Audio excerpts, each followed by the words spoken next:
Bismillahirrahmanirrahim. Assalamualaikum warahmatullahi wabarakatuh. Semangat pagi teman-teman. Semoga teman-teman semua selalu semangat dalam mengerjakan kebaikan. Nah, oke. Di pembelajaran kali ini kita akan membahas tentang soal penilaian tengah semester 2.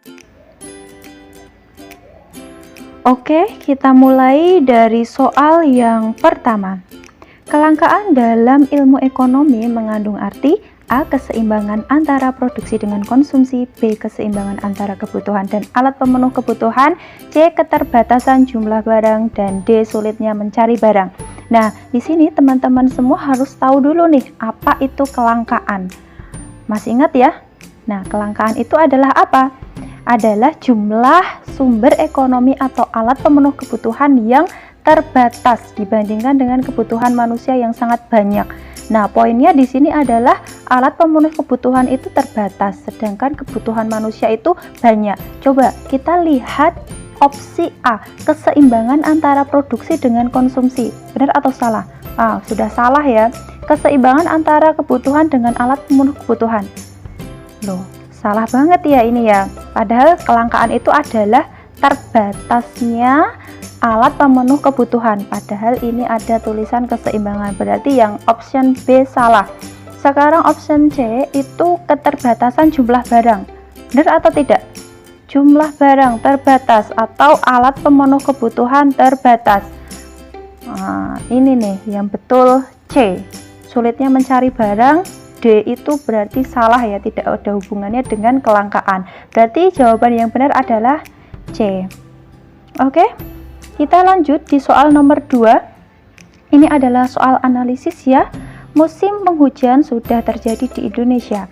Musim penghujan, produksi cabai merah menurun karena tanaman cabai mulai mudah busuk. Akibatnya stok cabai merah terus berkurang sehingga harganya naik karena persediaannya semakin langka. Dampak dari kelangkaan ini bagi masyarakat yang paling tepat adalah, nah teman-teman, ini soal analisis ya, bahwasanya cabai merah itu ketika musim penghujan produksinya menurun sehingga apa? Harganya naik. Nah, terus solusinya gimana? Dampak dari kelangkaan ini apa? Yang A, coba kita lihat dulu. Berhenti mengkonsumsi cabai merah sampai harganya menjadi normal kembali. Nah, coba kita skip dulu ya. Yang B, membeli cabai merah impor meskipun harganya lebih tinggi dari pasaran. Nah, padahal dalam prinsip ekonomi itu kita dengan pengorbanan yang sekecil-kecilnya mendapatkan hasil yang sebanyak-banyaknya. Nah, ini malah membeli cabai impor. Berarti ini sudah bukan merupakan jawaban. Terus yang C, mengganti cabai merah dengan cabai hijau atau cabai rawit yang rasanya mirip. Oke, kita skip dulu. Yang D, membeli cabai langsung dari petani di pedesaan agar harganya di tangan pertama. Nah ini nih, membeli cabai dari petani pedesaan. Kalau misalkan kita harus ke petani langsung, berarti kita membutuhkan transportasi yang mungkin kalau rumahnya lebih jauh, transportasinya juga akan lebih mahal. Oke, kita silang jawabannya. Kita lihat ke A, berhenti mengkonsumsi cabai merah sampai harganya menjadi normal. Nah, ini kalau misalkan berhenti mengkonsumsi cabai merah, berarti harusnya ada pengganti ya. Kalau kita pengen makan pedas kayak gitu, harus ada pengganti cabainya. Nah, lalu apa yang menggantikan? Ini adalah solusi dari kelangkaan cabai merah, kemudian harus mengkonsumsi cabai merah tapi digantikan dengan cabai hijau atau cabai rawit. Jadi jawabannya yang benar adalah C. Oke, lanjut di soal nomor 3. Konsumsi meta terhadap bakso lebih tinggi dibandingkan dengan konsumsi meti yang lebih menyenangi mie ayam. Hal ini menunjukkan perbedaan selera, pendapatan, harga, jenis kelamin. Nah, di sini kita harus tahu dulu nih, apa faktor yang mempengaruhi perbedaan kebutuhan manusia? Ada 7 ya, jenis kelamin, tingkat pendidikan, lingkungan, kemudian kemajuan iptek, tingkat pendapatan, status sosial, dan juga perbedaan selera. Nah, di sini sudah kita lihat nih bahwasanya dia Meti ini lebih menyenangi mie ayam. Berarti perbedaan apa? Pendapatan. Apakah dia pendapatan dicantumkan di sini? Pendapatan Meti berapa, Meta berapa gitu dicantumkan? Oke, tidak ya. Harganya, apakah ada tulisan harga bakso lebih tinggi daripada harga mie ayam? Tidak ada juga ya. Apakah jenis kelamin? Di sini disebutkan jenis kelaminnya? Tidak juga. Berarti jawaban betul adalah A, selera. Oke, lanjut di soal nomor 4. Di sini ada disediakan daftar kebutuhan manusia. Yang pertama rasa aman, istirahat, kendaraan, rekreasi, pakaian, perhiasan, beribadah, dan rumah. Nah, di sini yang termasuk kebutuhan rohani ditunjukkan oleh nomor. Sebelum menjawab, teman-teman harus tahu dulu apa itu kebutuhan rohani. Nah, kebutuhan rohani adalah kebutuhan yang berkaitan dengan rohani, jiwa atau mental seseorang. Oke, kita lihat ya, kalau misalkan tidak tahu apa saja itu kebutuhan rohani, yang penting tahu roh jiwa gitu ya, yang berkaitan dengan jiwa. Oke, kita mulai dari yang nomor 8, rumah. Rumah apakah berkaitan dengan jiwa? Nah, rumah itu bentuknya fisik ya, atau kebutuhan jasmani. Berarti kita coret ini yang angka 8. Oke, kita sudah mendapatkan jawaban 2 option ya, A atau B. Jadi ketika sudah dapat A atau B, kita cari nih angka yang sama. Oh, sama-sama ada 1. Oh, sama-sama ada 2.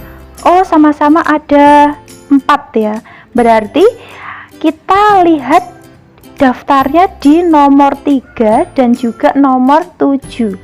Kita lihat nomor 3 kendaraan, nomor 7 beribadah. Nah, kira-kira kendaraan ini fisik nggak bentuknya? Nah, kalau bentuk fisik berarti jasmani. Angka 3 salah, berarti yang betul adalah B. Nah, teman-teman, tipsnya kalau ada soal yang semacam ini, itu kita pakai cara corek-corek. Misalnya tadi ya 8 itu tidak ada, tidak merupakan kebutuhan jasmani, kita corek yang angka 8. Berarti teman-teman jangan menjawab option C dan juga D. Tinggal ada 2 pilihan ya, kemudian cari angka yang sama, yang beda itu kita bandingkan. Kira-kira yang masuk kebutuhan rohani itu yang nomor 3 atau nomor 7. Begitu saja. Lanjut di soal nomor 5, di situ disediakan juga nama barang, pensil dan pulpen, motor dan bensin, kompor dan minyak, lampu dan listrik, sandal dan sepatu. Nah, berdasarkan tabel di atas, yang termasuk barang komplementer adalah, oke, teman-teman harus tahu dulu nih, barang komplementer. Barang komplementer itu adalah barang yang penggunaannya bersamaan ya dengan barang lain. Nah, komplementer itu digunakan bersamaan dengan barang lain. Sekarang pensil dan pulpen, apakah digunakan bersamaan nomor 1 itu? Nah, nggak bisa ya, dia jenis barangnya itu barang pengganti. Ketika kita tidak ada pulpen gitu, mungkin menulis bisa dengan pensil. Oke, kita eliminasi dulu di nomor 1. Berarti nomor 1 salah ya, A dan C itu optionnya salah. Sekarang kita bandingkan di B dan juga D. B sama-sama ada 3 dan D sama-sama ada 4. Yang beda adalah angka 2 dan angka 5. Kita lihat angka 2 dan juga angka 5. Kita lihat di angka 2, motor dan bensin. Nah, ketika motor itu ya, motor itu ketika tidak ada bensin, apakah bisa berjalan? Nah, tidak ya, berarti motor itu harus digunakan dengan bensin. Berarti jawabannya adalah B. Kenapa B? Coba kita lihat di option 3, 4. Nomor 3 dan 4, kompor dan minyak. Ketika kompor minyak ya maksudnya ya, kompor itu tidak ada minyak, maka dia tidak akan menyala, ya kan? Lampu dan listrik, misalkan listriknya padam, apakah lampunya nyala? Nah, tidak ya, kecuali lampu tandon itu bisa, tapi kan dia tidak pakai listrik gitu.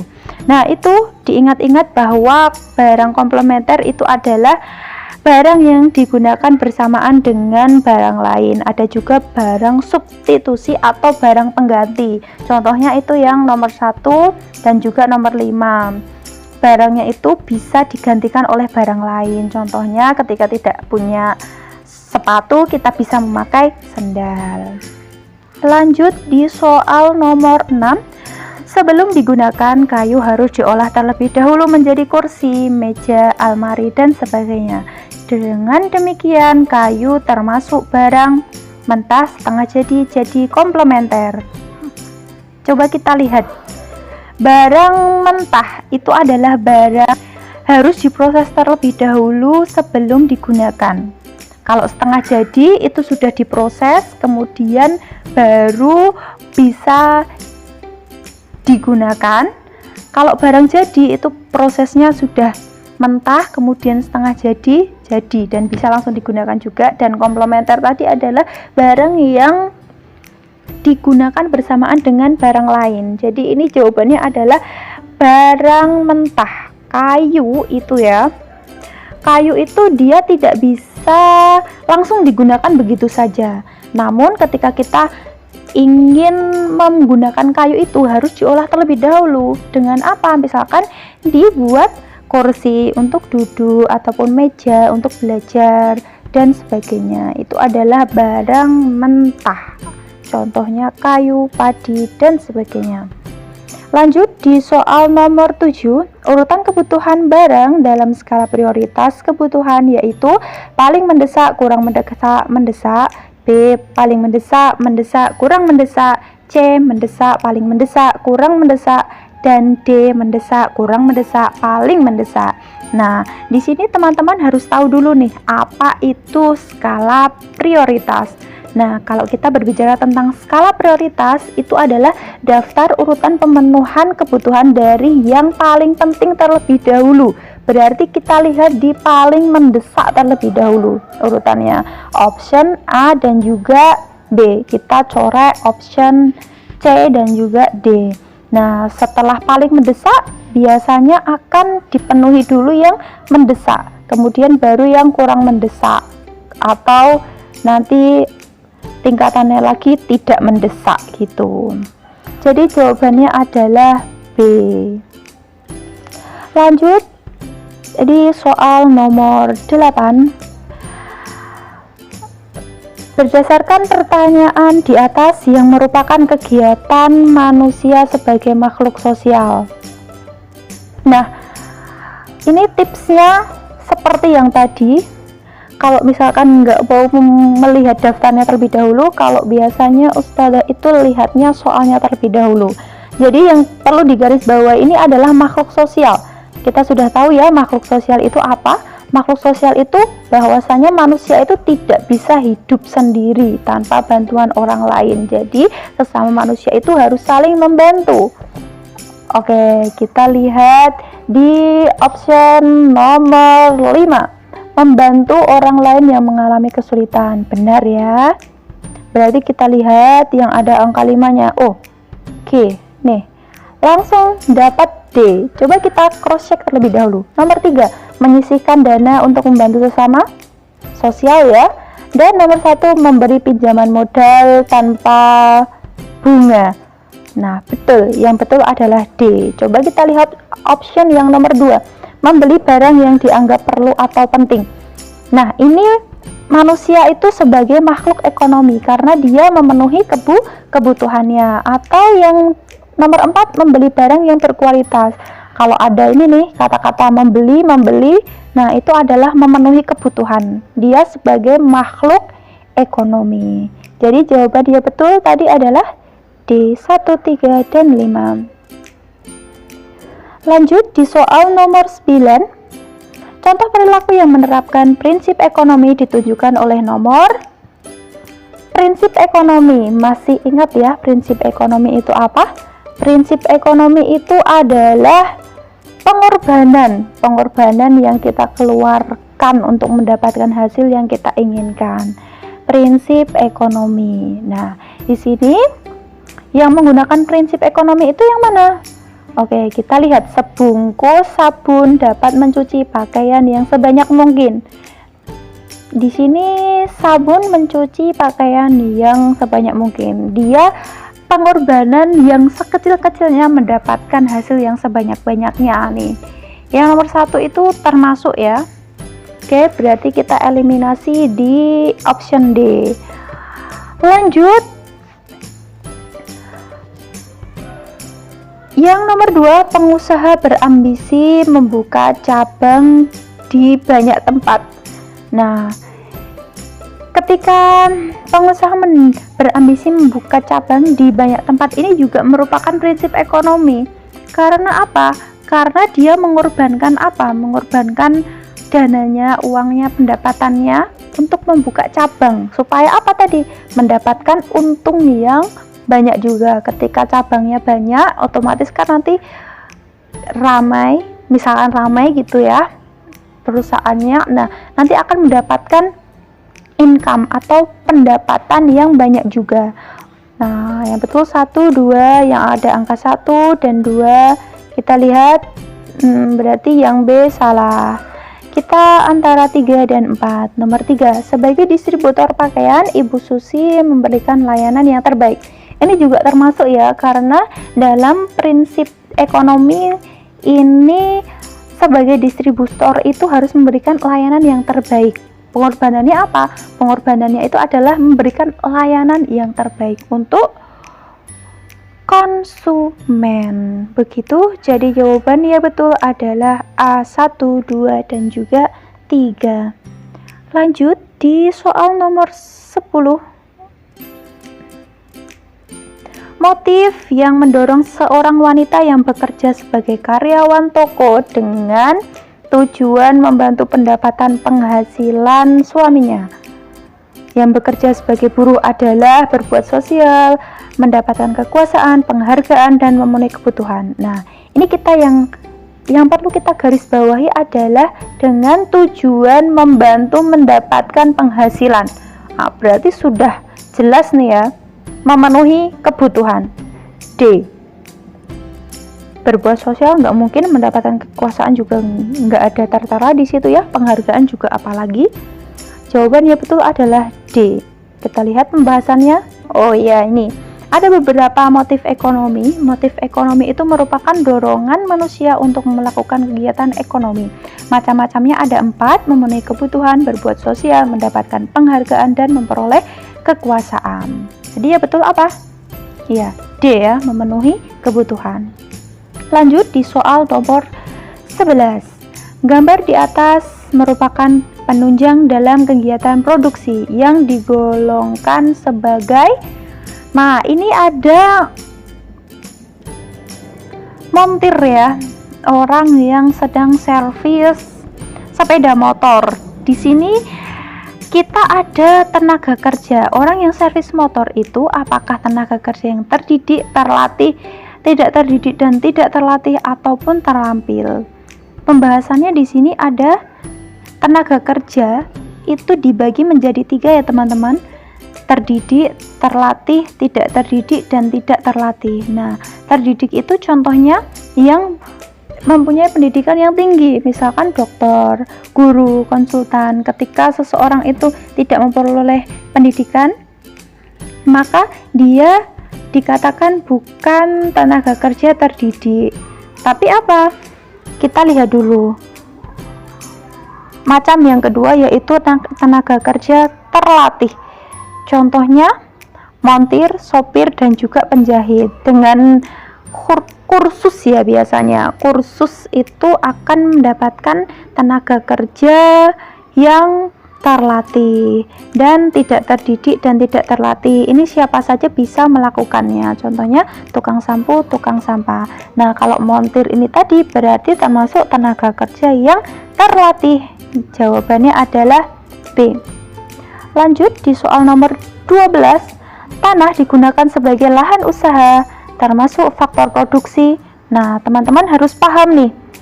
Faktor produksi itu ada faktor asli dan juga faktor turunan.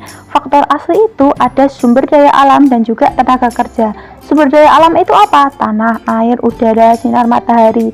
Pokoknya semua yang ada di alam itu merupakan sumber daya alam. Lalu di tenaga kerja itu tadi sudah dibahas, tenaga kerja terdidik, terlatih, dan juga tidak terdidik dan juga tidak terlatih. Lalu ada faktor produksi, faktor turunan. Ada sumber daya modal dan juga skill atau kewirausahaan. Jadi ketika ada pertanyaan tanah digunakan sebagai lahan usaha, termasuk faktor produksi apa? Sumber daya alam. Jawabannya adalah C. Ya, betul. Lanjut di soal nomor 13.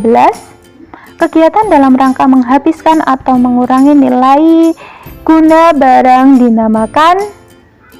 Nih ya, kita lihat ketika ada kata menghabiskan atau mengurangi berarti adalah konsumsi. C. Kita lihat pembahasannya apakah benar?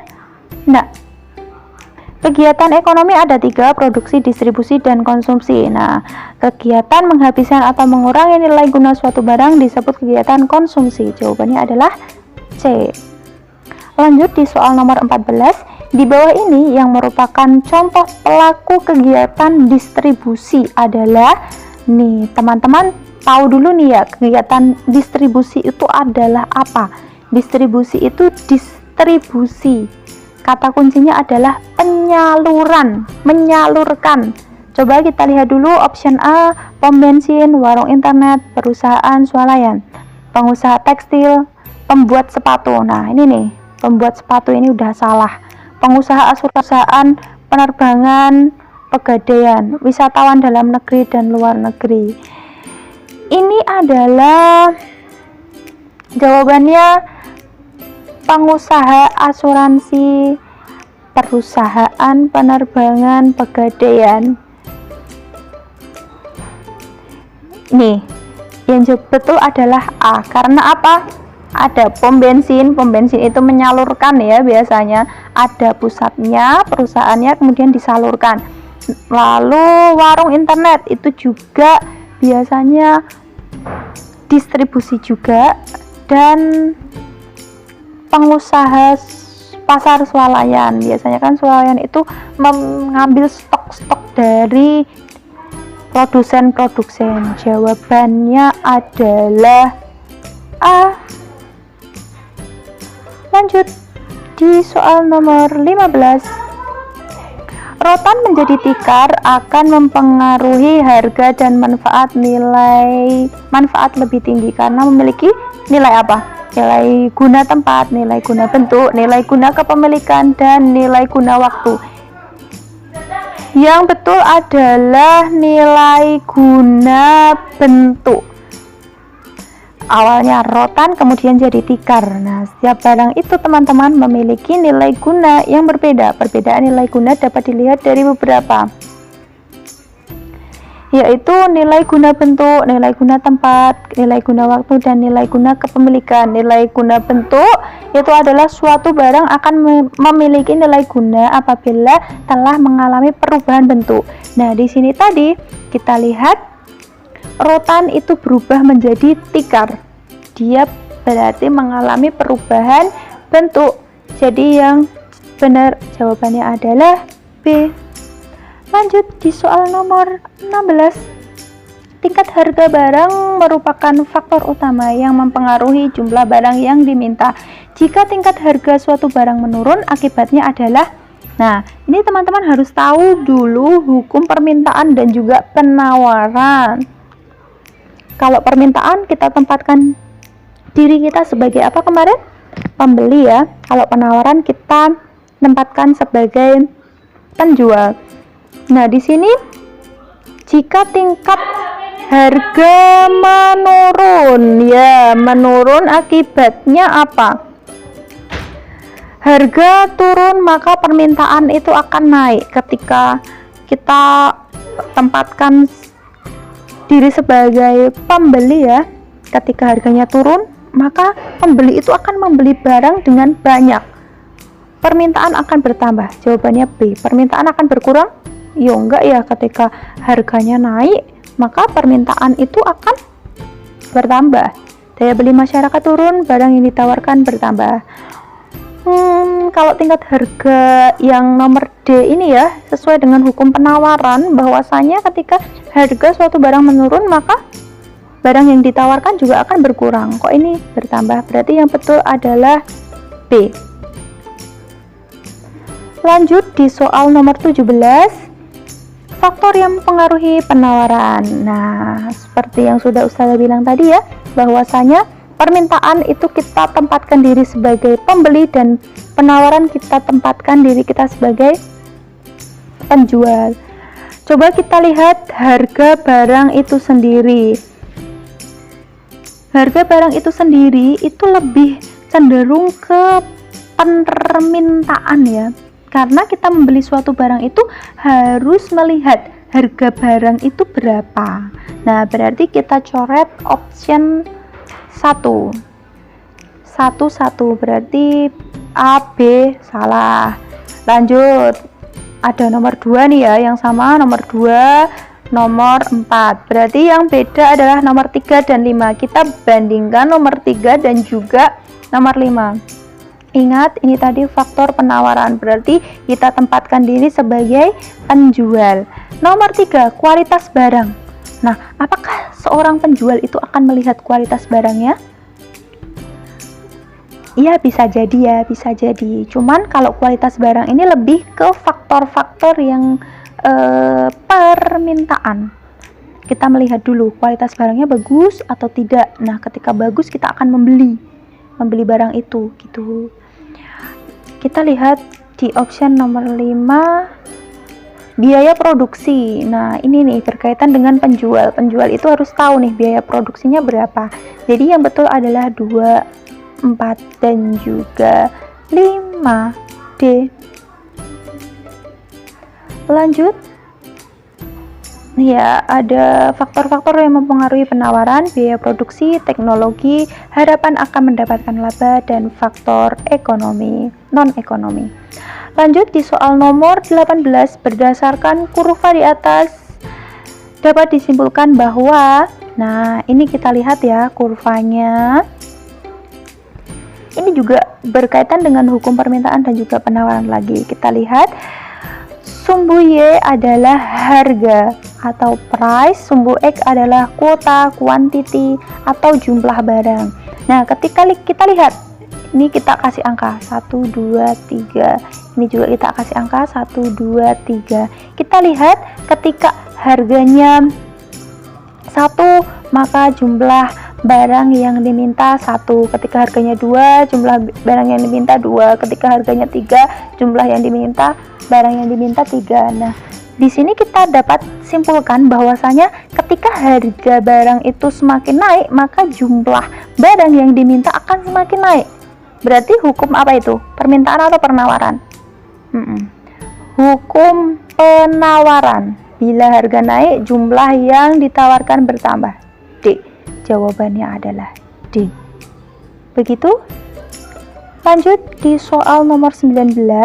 Pasar dimaksudkan untuk memperlancar barang agar konsumen dapat memperoleh barang yang diinginkan secara mudah dan cepat. Fungsi pasar yang harus berfungsi adalah, fungsi pasar itu adalah apa?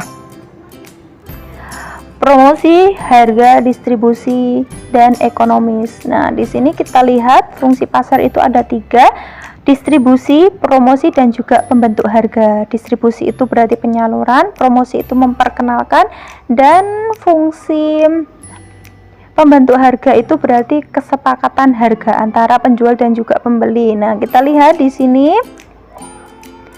Di sini kita bisa lihat di soalnya untuk memperlancar barang agar sampai ke konsumen dengan cepat dan mudah. Berarti menyalurkan ya. Kalau penyaluran tadi adalah fungsi distribusi. C jawabannya. Lanjut di soal nomor 20, berkembangnya market online yang makin banyak diminati masyarakat menurut wujudnya termasuk apa? Pasar konsumsi, pasar konkret, pasar abstrak, pasar produksi. Kita lihat, market online itu adalah pasar apa? Jenis pasar menurut wujudnya itu ada dua, konkret dan juga abstrak. Konkret itu nyata, terlihat, barangnya nyata, pembelinya langsung bertemu. Kemudian pasar abstrak itu penjual dan pembeli itu tidak bertemu langsung dan juga barangnya itu hanya sampel atau tidak nampak sama sekali bahkan ya. Nah, berarti kalau market online itu termasuknya abstrak atau konkret? Abstrak ya. C jawabannya. Lanjut soal nomor 21, harga sebuah motor sama dengan harga 10 sepeda, sehingga dapat dikatakan satu buah motor sama dengan 10 sepeda.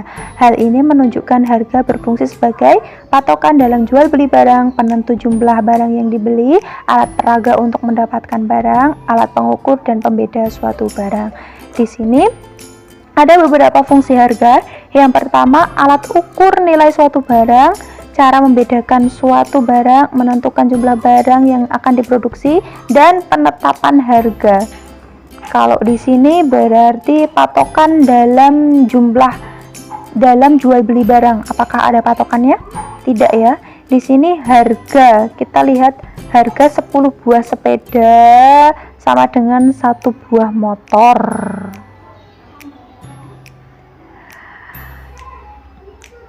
Kita lihat berarti dia namanya alat ukur ya. D ya, betul, pengukur. Oh, 10 sepeda itu ukurannya ada 1 buah motor. Nah, itu ada alat ukur. Harga itu sebagai penetapan harga sebagai alat ukur suatu barang. Jawabannya adalah D. Lanjut soal nomor 22, berdasarkan tabel di atas harga pasar ditunjukkan pada kondisi A, B, C atau D. Kita lihat tabelnya, jumlah permintaan, penawaran. Nah, kita lihat dulu nih harga pasar. Kalau harga pasar itu adalah harga keseimbangan, harga yang disepakati oleh penjual dan pembeli. Berarti KID itu apa? KID, permintaan, penawaran. Pokoknya kita lihat antara permintaan dan penawaran itu yang harganya sama atau barangnya itu sama. Berarti A, B, C atau D? C ya, sama-sama mendapatkan 6 permintaan, 6 juga penawaran. Jawabannya adalah C. Lanjut di soal nomor 23. Dampak positif dari perkembangan ilmu pengetahuan dan teknologi adalah, ingat ya, kata kuncinya adalah positif, berarti yang baik-baik. Yang baik-baik. Positif. A. Mempermudah meluasnya informasi, mempengaruhi pola pikir seseorang, menghilangkan budaya tradisional, menghilangkan rasa integritas. Ini kita gampang banget ya. Jawabannya adalah A. Pasti teman-teman menjawab benar semuanya ini. Soalnya yang paling positif adalah itu, mempermudah meluasnya informasi. Lanjut di soal nomor 24. Perkembangan iptek memberikan peran positif pada kegiatan ekonomi. Berikut ini pernyataan yang tidak sesuai dengan peran tersebut, yaitu bahan baku dan mesin-mesin dari hasil perkembangan iptek dapat menunjang kegiatan produksi. Ya, positif lagi. Kita tandai positif. Menunjang kegiatan produksi, berarti dia termasuk positif. Ingat, tidak sesuai dengan peran kegiatan ekonomi. Iptek dapat mempercepat barang sampai ke tangan konsumen, berarti dia adalah peran iptek dalam kegiatan distribusi atau menyalurkan barang. Yang C, dengan iptek seorang konsumen dapat dengan mudah memperoleh barang kebutuhannya. Betul ya, peran iptek dalam kegiatan konsumsi. Dan yang terakhir yaitu hasil perkembangan iptek semakin mencemari lingkungan. Ini adalah dampak negatifnya. Yang betul adalah D. Lanjut di soal nomor 25.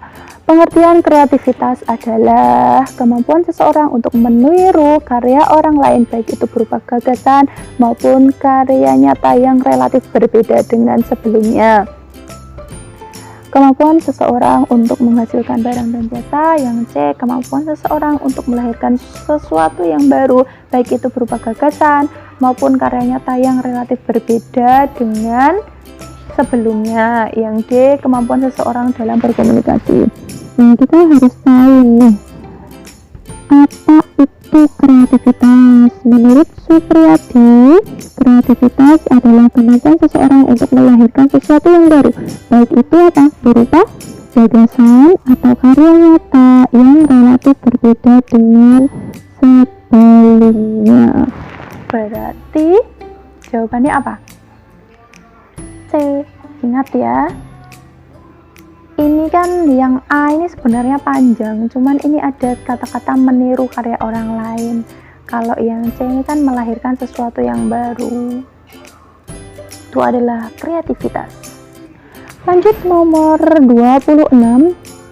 Saat produsen dan konsumen melakukan transaksi akan muncul kepentingan yang bertolak belakang. Oleh karena itu, sikap yang dikembangkan adalah, nah, ketika ada produsen dan konsumen ini bertransaksi ya, kemudian ada kepentingan yang bertolak belakang.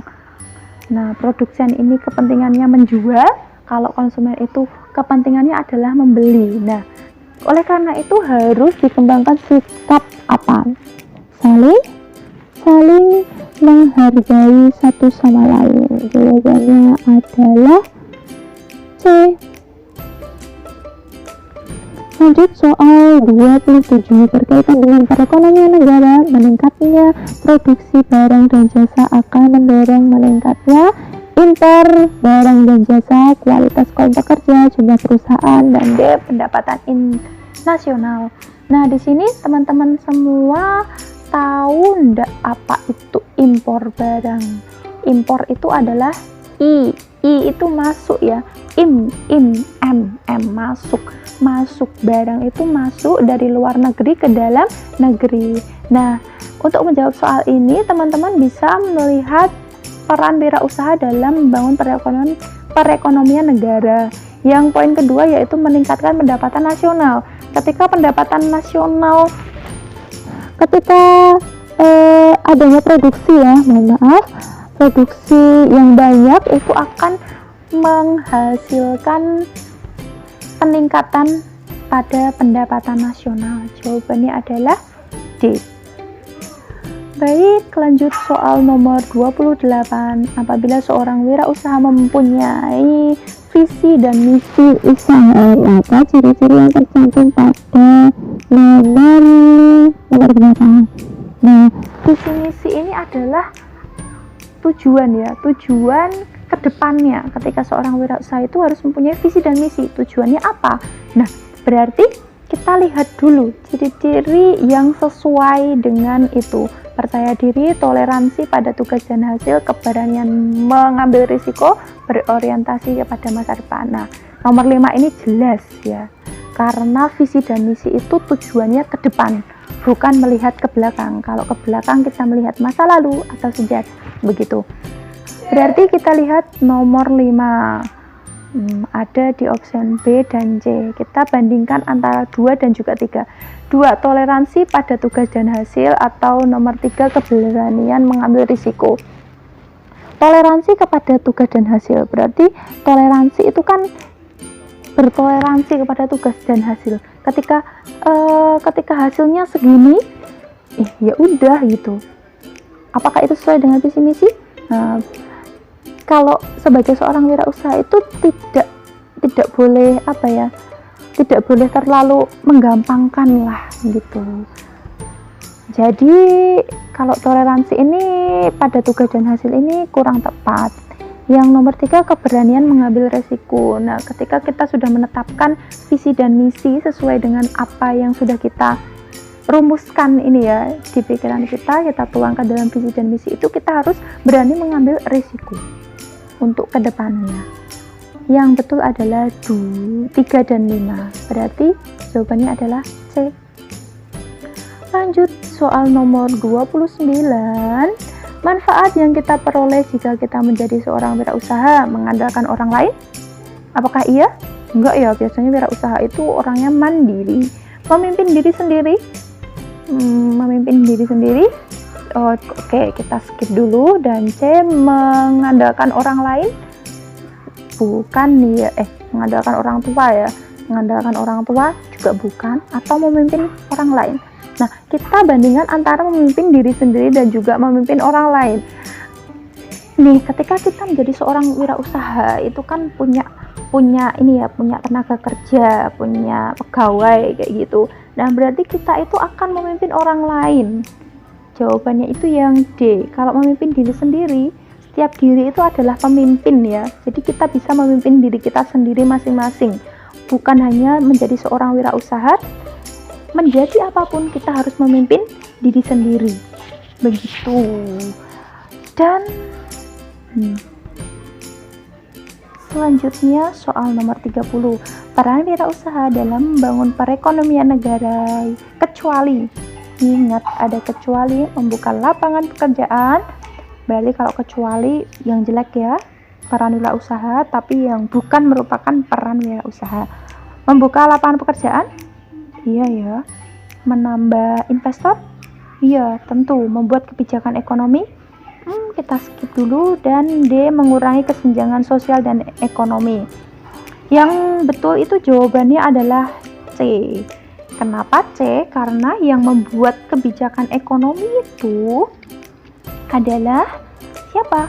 Adalah pemerintah, bukan seorang wirausaha. Nah, teman-teman bisa mencermati ini ada peran wirausaha dalam membangun perekonomian negara. Yang nomor 1, membuka lapangan pekerjaan, kemudian meningkatkan pendapatan nasional, mengurangi kesenjangan ekonomi, menambah investor atau investasi yang dalam negeri, menambah pemasukan pajak, dan mendorong terciptanya masyarakat adil dan makmur. Oke. Semangat belajar untuk menghadapi segalanya. Semangat dan sukses selalu. Terima kasih. Akhirul kalam. Wassalamualaikum warahmatullahi wabarakatuh.